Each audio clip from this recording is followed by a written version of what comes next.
안녕하세요. 장호경제교실입니다. 오늘은 현대차의 배당금과 그리고 배당 기준일과 2024년도 경영 전략은 어떠한지 현대차의 IR 자료를 통해서 살펴보도록 하겠습니다.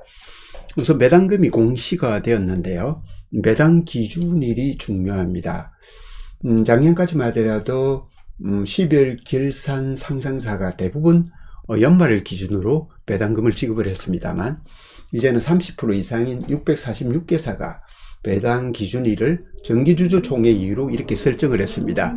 대표적인 기업들이 보면은 금융지주라든지 또 손해보험회사, 제조업체로서는 포스코홀딩스라든지 CJ제일제당, 현대자동차 이렇게 들 수가 있습니다. 그래서 배당금이 보니까 8,400원 이렇게 나와 있네요. 8,400원. 8,400원인데 시가 배당률로 보니까 연으로 한 4.6%가 됩니다. 보통 시중 정기예금리가 3% 대라 본다면 특판을 이용해서 정기예금 우대금리를 받는다면 한 3.8 이렇게 받을 수가 있겠죠. 시가 배당률이 정기예금보다는 1% 높다 이렇게 볼 수가 있습니다. 그다음 종류 주식이라고 있습니다. 이게 바로 우선주라는 거죠. 의결권은 없고 배당이 우선된다 해서 우선주입니다. 여기는 8,500인데요. 주식수가 적기 때문에 한 7.7% 이렇게 나옵니다. 우선주에도 한번 관심을 가져보셔도 괜찮을 것 같습니다. 이렇게 해서 배당금이 지급이 됩니다. 결론적으로 말씀드리면 현대차의 배당금을 받기 위해서는 이제는 연말 기준이 아니고 2월 29일 이전에 주식을 보유하고 있어야 된다 이런 뜻이 되겠습니다. 결산 발표와 더불어서 주주 환원 정책을 발표를 했는데요. 배당 성향을 20% 이상은 이렇게 가져가겠다 이런 뜻을 발표했습니다. 이 배당 성향은 무엇이냐면 우리가 영업을 해서 판 것을 바로 매출액이라 하죠. 매출액에서 인건비라든지 원재료가 판매 관리비들 모두 빼고 나면 영업이익이 나옵니다. 그 영업이익에서 법인세를 빼고 난 금액이 당기순이익이라고 할 수 있죠. 내가 당기순이익을 한 1억 정도를 내었다. 그런데 배당을 2,500만 원 했다. 그렇게 하면 배당 성향이 25%다. 이런 뜻이 되겠습니다. 그 다음에 기보유 자사주를 3년간 발행 주식수의 1%씩 소각하겠다. 가지고 있는 자사주를 이렇게 소각해버리면 어떻습니까?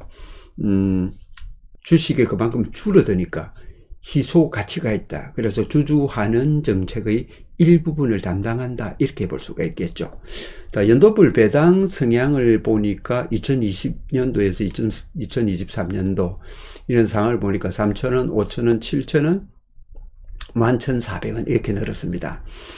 아까 말씀드린 이번에 배당되는 결산 배당 8,000 얼마에다가 그 다음 분기 배당이 두 번 있었기 때문에 총 배당은 11,400원 이렇게 되겠습니다.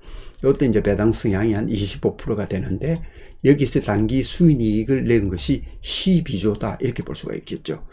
2022년도에 비해서 상당히 단기 순이익이 많이 나와서 배당 성향은 25% 이런 뜻이 되겠습니다. 그 외에도 이렇게 보시면은 여기는 배당 성향은 사실상 높지만 배당 금액이 약했죠, 그죠? 이런 식으로 배당금이 지력되는 현황을 볼 수가 있습니다.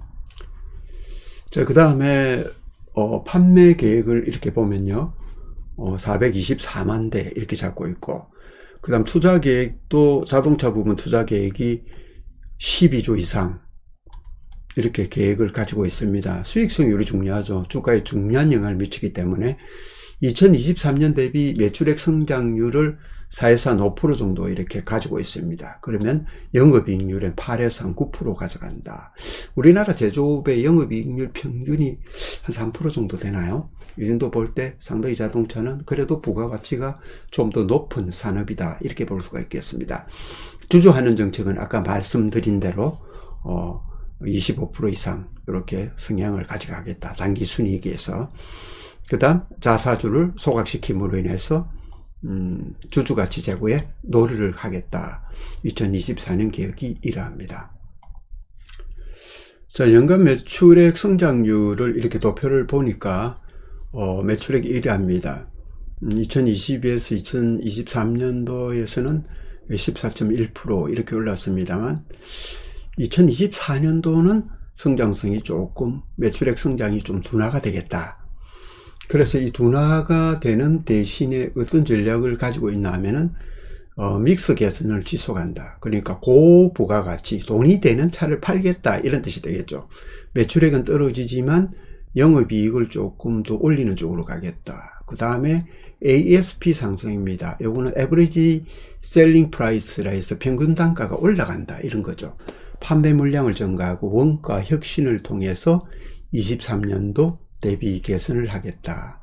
이런 전략입니다.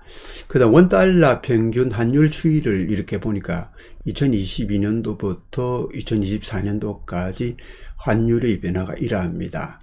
지금은 1,300원대를 이렇게 유지하고 있는데요. 환율은 거시경제 지표로서 상당히 중요합니다.